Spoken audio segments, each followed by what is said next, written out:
Assalamualaikum warahmatullahi wabarakatuh. Welcome to my English class dengan saya Ibu Debbie. Hi, how are you today? Apa kabar kalian hari ini? Semoga semuanya dalam keadaan sehat dan tetap semangat untuk belajar. Today, we will discuss about a recount text. Jadi hari ini kita akan mempelajari sebuah teks yaitu recount text. Nah, untuk teks recount yang akan kita diskusikan kali ini adalah yang berjenis personal recount. Apa saja akan kita pelajari? Let's see.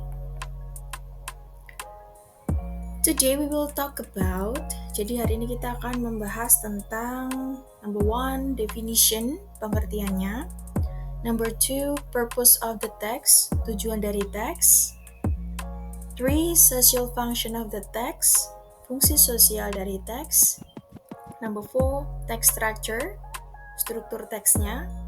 Number 5. Language features, ciri kebahasaan. And number 6. Example of recount. Yang keenam adalah contoh dari text recount. Let's start. Definition atau pengertian. A personal recount text is a type of text that tells about a personal experience or an event that happened to the writer in the past, presented in a chronological order. Jadi, teks recount, khususnya teks personal recount, itu adalah salah satu tipe teks yang menceritakan tentang pengalaman pribadi seseorang. A personal experience itu pengalaman pribadi seseorang. Or an event that happened to the writer, atau sebuah kejadian yang berlangsung di masa lalu yang dialami oleh seorang penulis.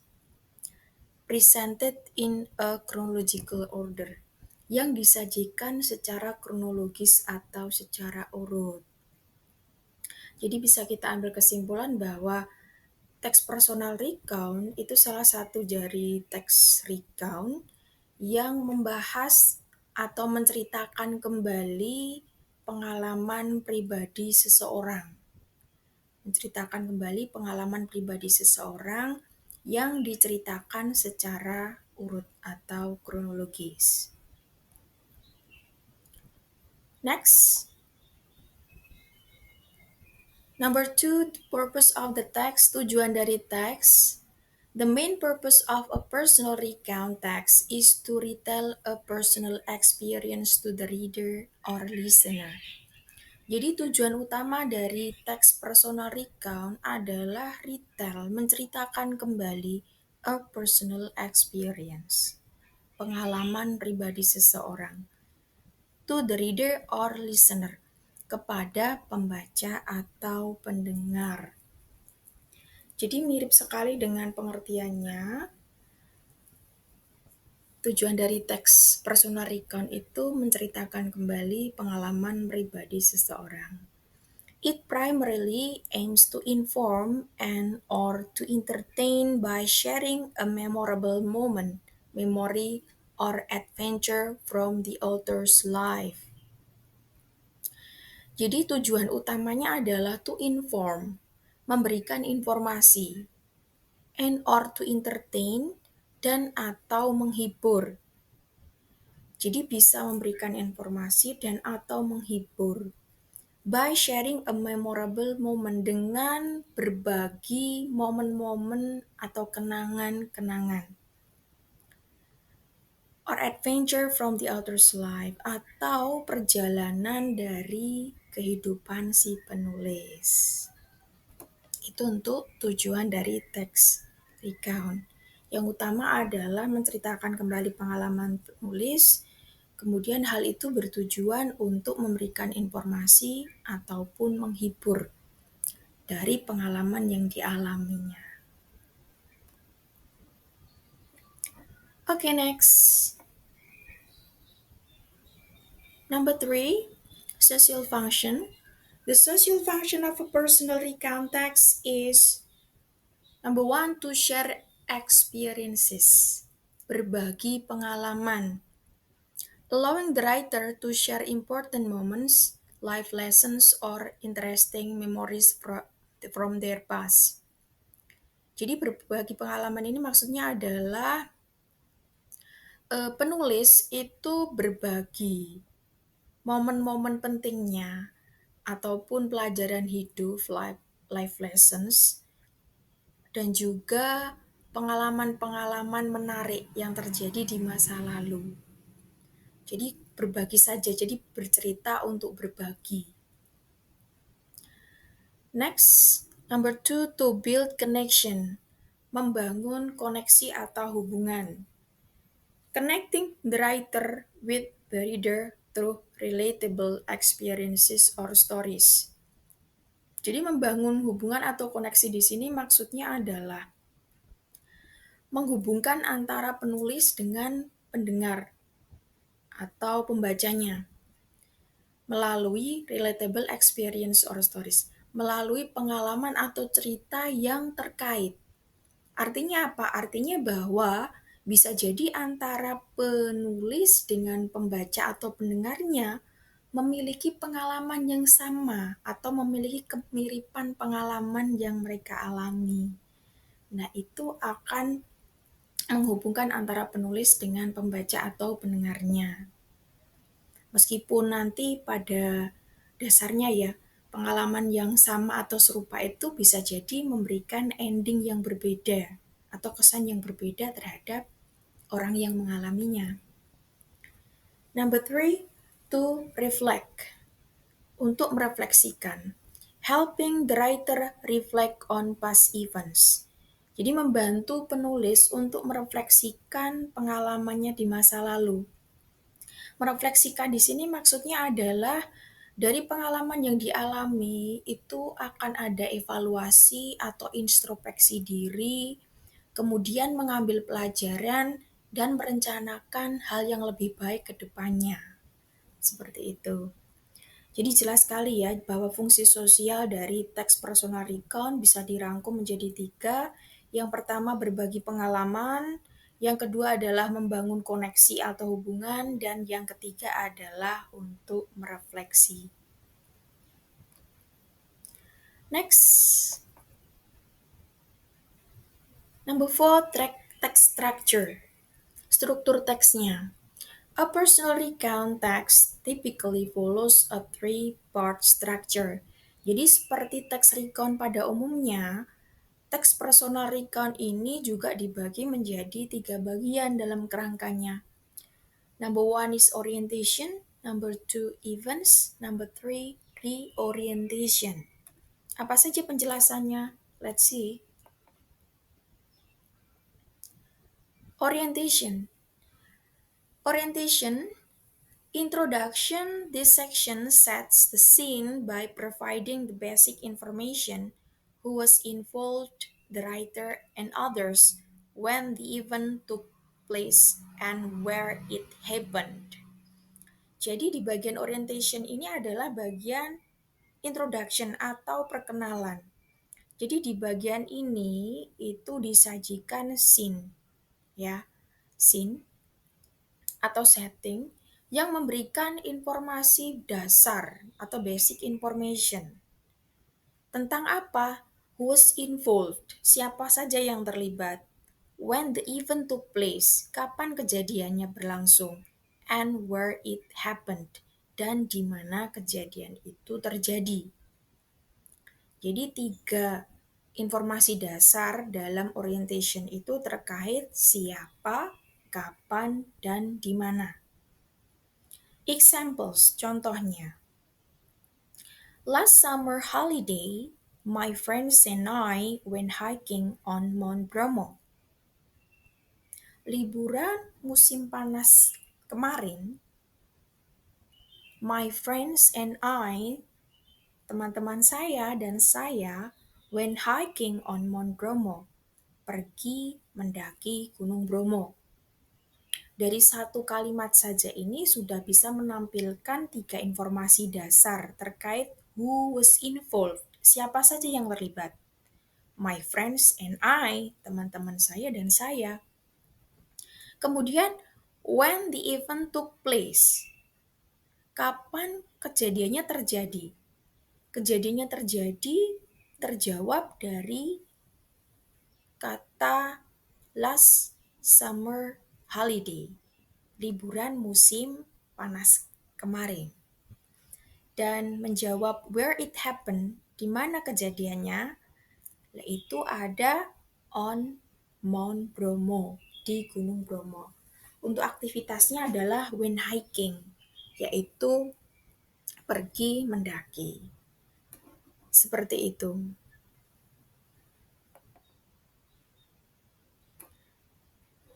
Next, untuk text structure bagian events, this is the main content. Ini adalah isi utama.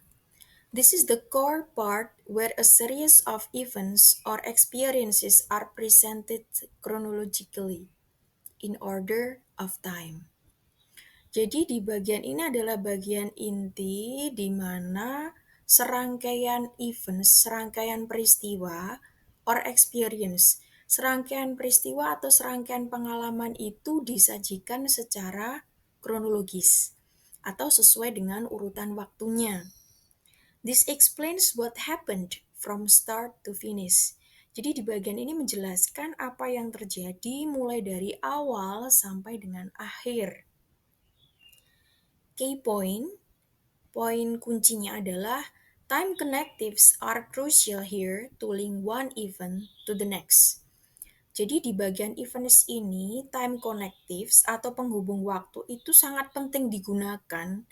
Kenapa? Karena dipakai to link untuk menghubungkan one event to the next. Satu kejadian atau satu peristiwa dengan peristiwa selanjutnya. Jadi dalam penceritaan ini, di teks personal recon ini, dari satu peristiwa ke peristiwa yang lain atau peristiwa selanjutnya itu dihubungkan oleh time connectives. Apa fungsinya dari time connectives? Fungsinya adalah salah satunya memberikan jeda kepada reader, pembaca, or listeners, atau pendengarnya, agar memiliki waktu dan ruang untuk mencerna informasi terlebih dahulu sebelum lanjut ke informasi setelahnya. Examples. First, we registered at the post. Then, we started our climb. After walking for 2 hours, we finally reached the summit. Jadi pertama, we registered at the post. Kita registrasi dulu, mendaftar dulu di pos. Then, kemudian, we started our climb. Kita mulai untuk mendaki. After walking for 2 hours, setelah berjalan selama 2 jam, we finally reach the summit. Akhirnya kita sampai di puncak. Jadi, di sini time connectives-nya ditunjukkan dari kata first, pertama, kemudian ada kata then artinya kemudian atau selanjutnya, kemudian ada kata after, setelah, dan juga kata finally, akhirnya. Nah, itu adalah time connectives yang bisa dipakai untuk menghubungkan dari satu kegiatan ke kegiatan yang lain. Next, untuk text structure yang ketiga yaitu reorientation. This is conclusion, jadi ini adalah kesimpulannya. The closing section that summarizes the experience or provides the writer's personal feelings, comments, or concluding thoughts about the event.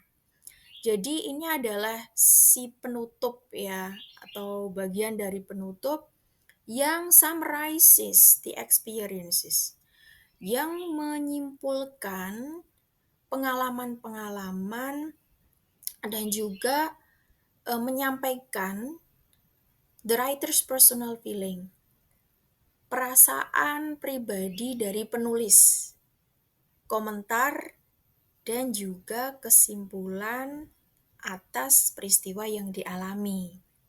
Jadi di bagian reorientation ini adalah berisi kesan-kesan dari penulis terhadap peristiwa yang dialami.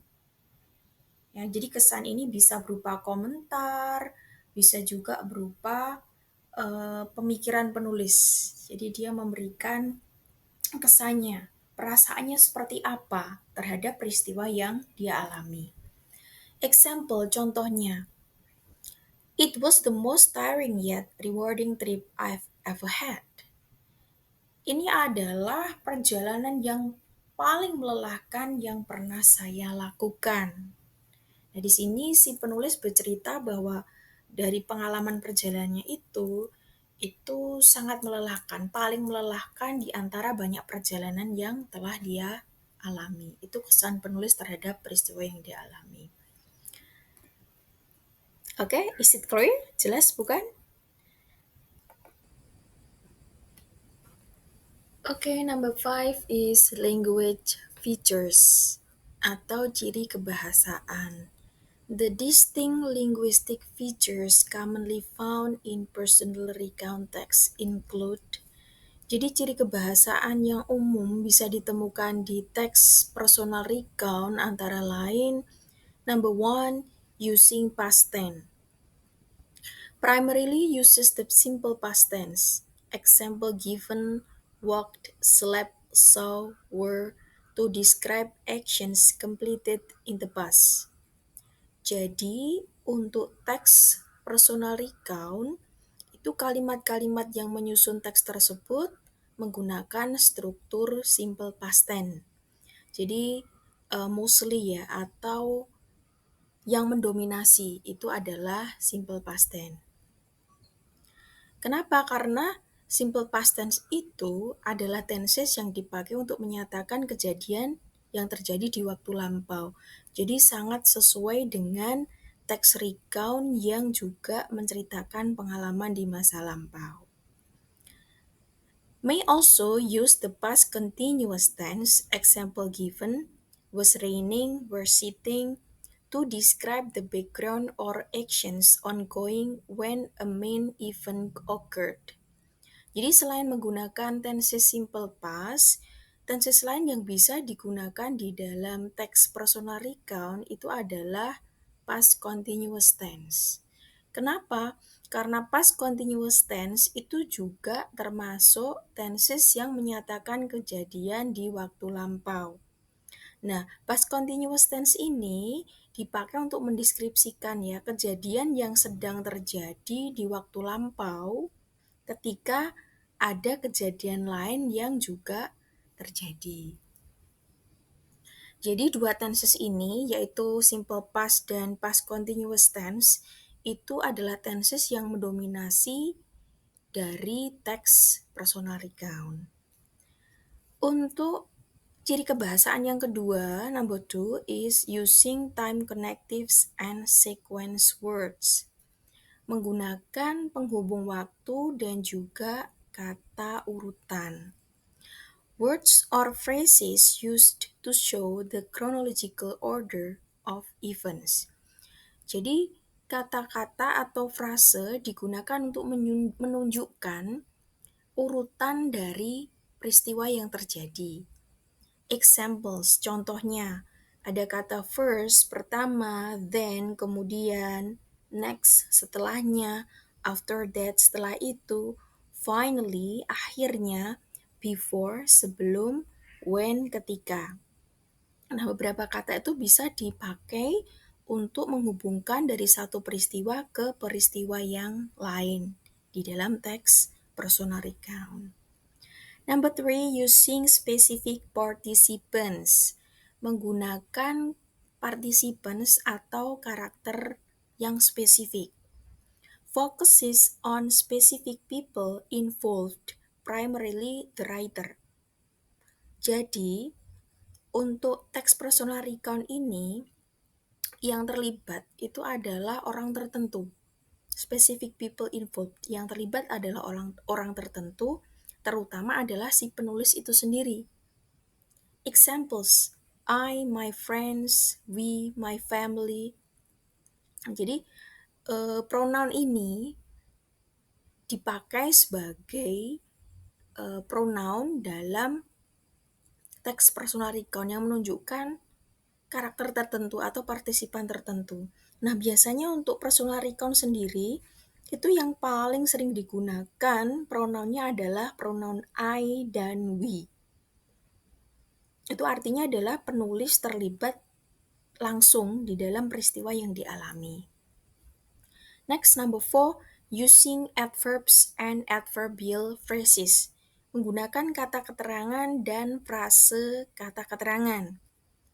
Used to describe the time and place of the events. Jadi kata keterangan maupun frase keterangan ini dipakai untuk mendeskripsikan waktu maupun tempat terjadinya peristiwa. Examples, contohnya adalah kata yesterday, kemarin, last week, minggu kemarin, 2 days ago, 2 hari yang lalu, quickly dengan cepat, carefully dengan hati-hati, in the city, di kota, on the bus, di atas bus, dan contoh-contoh lainnya yang menunjukkan baik keterangan waktu, keterangan tempat, juga bisa keterangan cara, misalnya quickly dan carefully. Number 5 is using action verbs, menggunakan kata kerja aksi. Kata kerja aksi adalah kata kerja yang menunjukkan aktivitas atau kegiatan fisik. Contohnya banyak sekali ya, seluruh aktivitas kita misalnya itu semuanya adalah kata kerja aksi. Jadi dari gerakan fisik kita itu bisa menunjukkan sebuah aksi, nah itu termasuk kata kerja aksi. Misalnya, walk, berjalan, slept, tidur, listened, mendengarkan, studied, belajar, dan yang lain. Itu adalah aktivitas fisik. Nah, itu termasuk ke dalam action verbs. Itu tadi semua adalah ciri kebahasaan dari teks personal recount. Yang pertama menggunakan past tense, bisa juga menggunakan past continuous tense. Nomor 2 menggunakan keterangan penghubung waktu ya, penghubung waktu dan juga kata urutan. Nomor 3 menggunakan specific participants, orang tertentu. Nomor 4 menggunakan kata keterangan dan frase keterangan. Dan yang terakhir adalah menggunakan kata kerja aksi. Okay, next is the example of personal recount text. Jadi ini adalah contoh dari teks personal recount dengan tema olahraga. Jadi pengalaman terkait olahraga. Let's see together.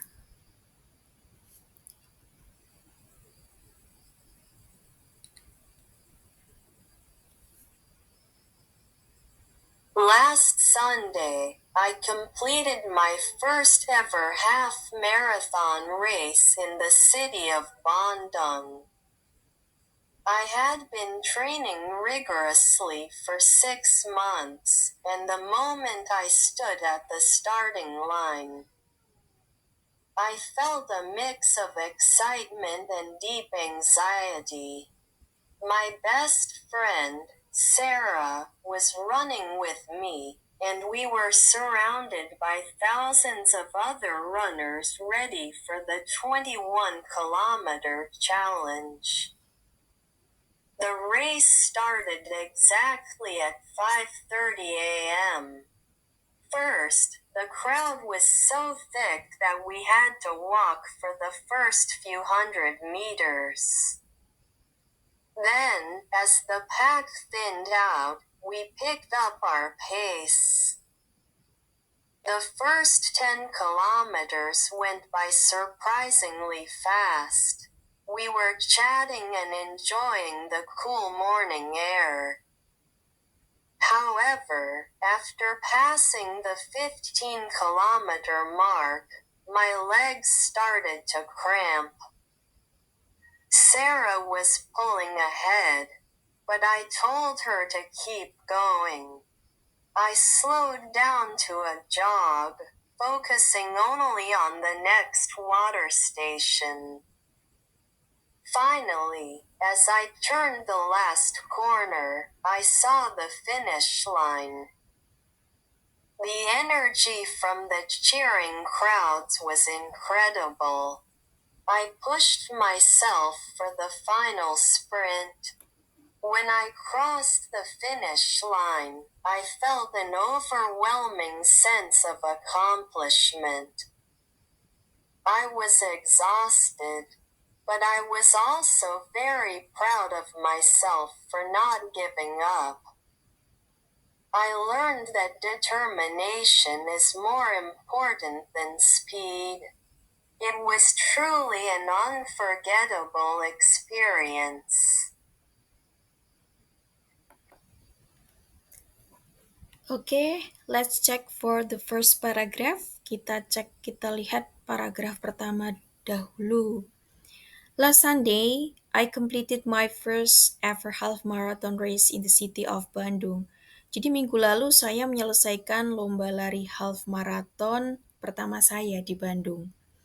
I had been training rigorously for 6 months, and the moment I stood at the starting line, I felt a mix of excitement and deep anxiety. Jadi saya telah berlatih keras selama 6 bulan dan saat berdiri di garis start, saya merasakan campuran kegembiraan dan juga kecemasan yang mendalam. My best friend Sarah was running with me, and we were surrounded by thousands of other runners ready for the 21-kilometer challenge. Sahabat saya, Sarah, berlari bersama saya dan kami dikelilingi oleh ribuan pelari lain yang siap untuk tantangan 21 kilometer. Next, paragraf 2. The race started exactly at 5:30 a.m. First, the crowd was so thick that we had to walk for the first few hundred meters. Jadi perlombaan dimulai tepat pukul 5.30 pagi.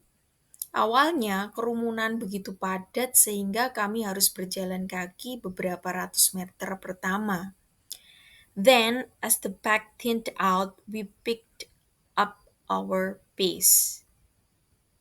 Kemudian seiring berkurangnya kerumunan, kami mempercepat langkah.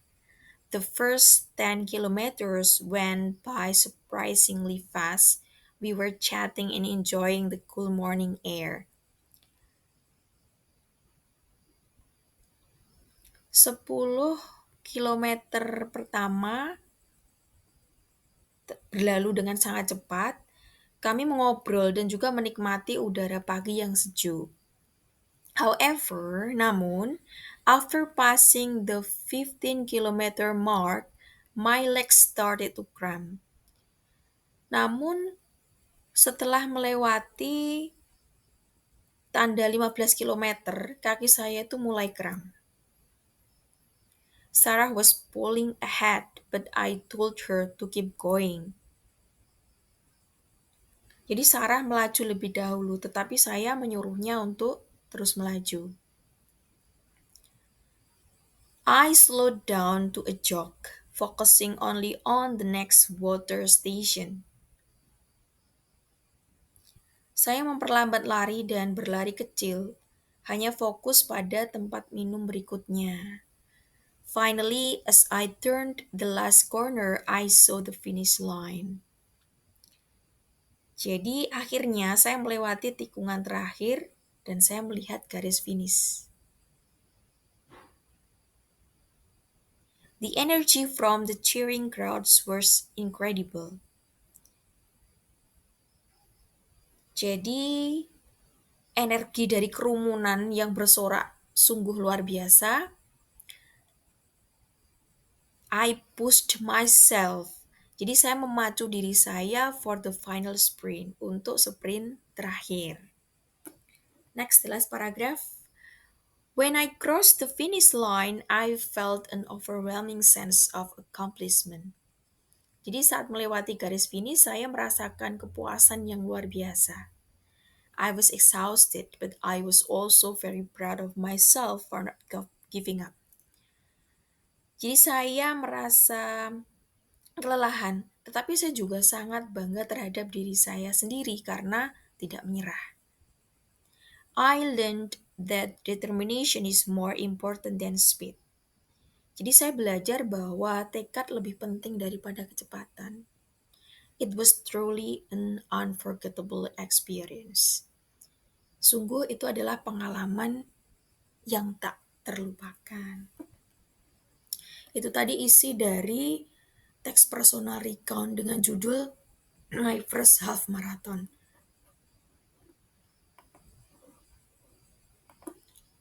Oke, next. Mari kita lihat teks personal recount ini dari language features atau ciri kebahasaannya. Sebelum ke ciri kebahasaan, kita lihat dulu sebentar ya. Kebetulan dari teks ini ada 3 paragraf. Dan ketiga paragraf ini sudah menunjukkan posisi dari masing-masing paragraf.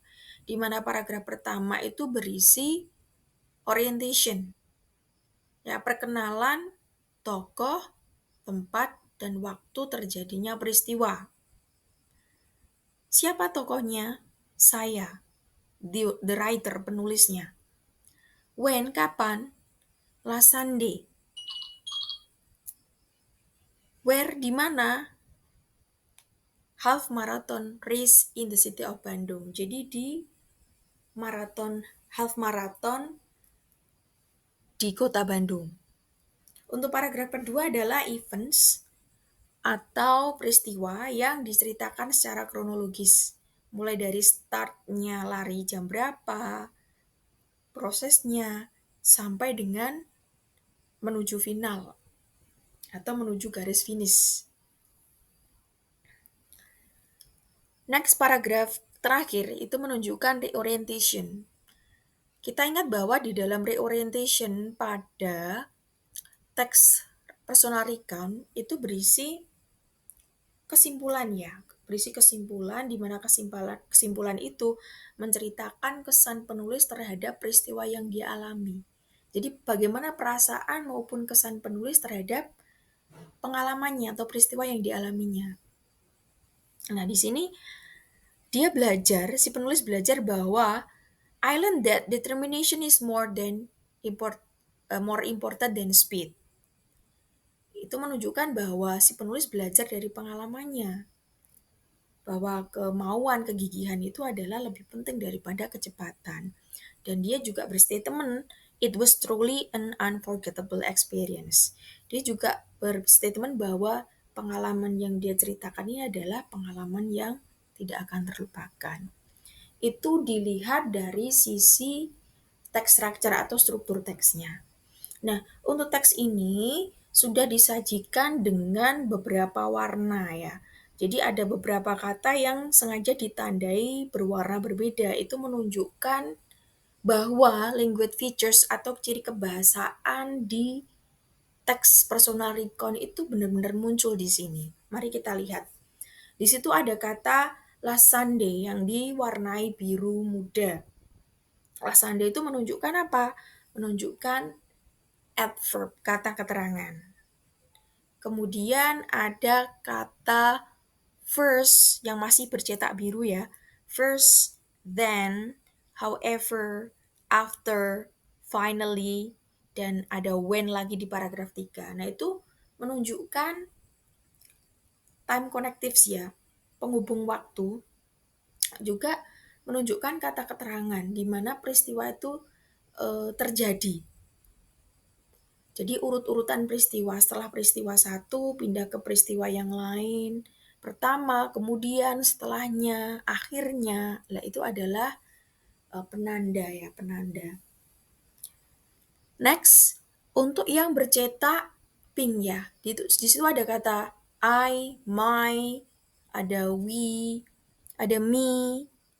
Nah, itu menunjukkan pronoun atau kata ganti yang dipakai, yang di situ adalah menekankan pada spesifik partisipan atau karakter tertentu atau partisipan yang spesifik.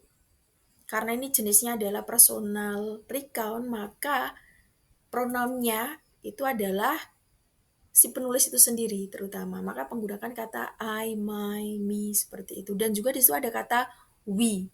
Kenapa? Karena kejadian yang dialaminya atau peristiwa yang dialaminya itu terkait dengan sahabatnya. begitu. Next, yang bercetak hijau itu ada kata completed, ada kata felt, started, picked up, went, told, slowed down, turned, saw, pushed, crossed, felt, learned. Nah, itu semua menunjukkan kata kerja aksi. Kata kerja aksi ini dalam bentuk kata kerja bentuk kedua, atau ini adalah struktur kalimat past tense yang muncul di dalam teks personal recount. Next, yang bercetak kuning. Ada kata was running, were chatting, was pulling. Nah, untuk yang bercetak kuning itu adalah kata kerja dari tenses past continuous tense. Ya, dari tenses past continuous tense. Artinya apa? Artinya bahwa di dalam teks personal recount ini memang kalimat-kalimat yang menyusunnya itu berstruktur past tense dan past continuous tense. Itu yang mendominasinya.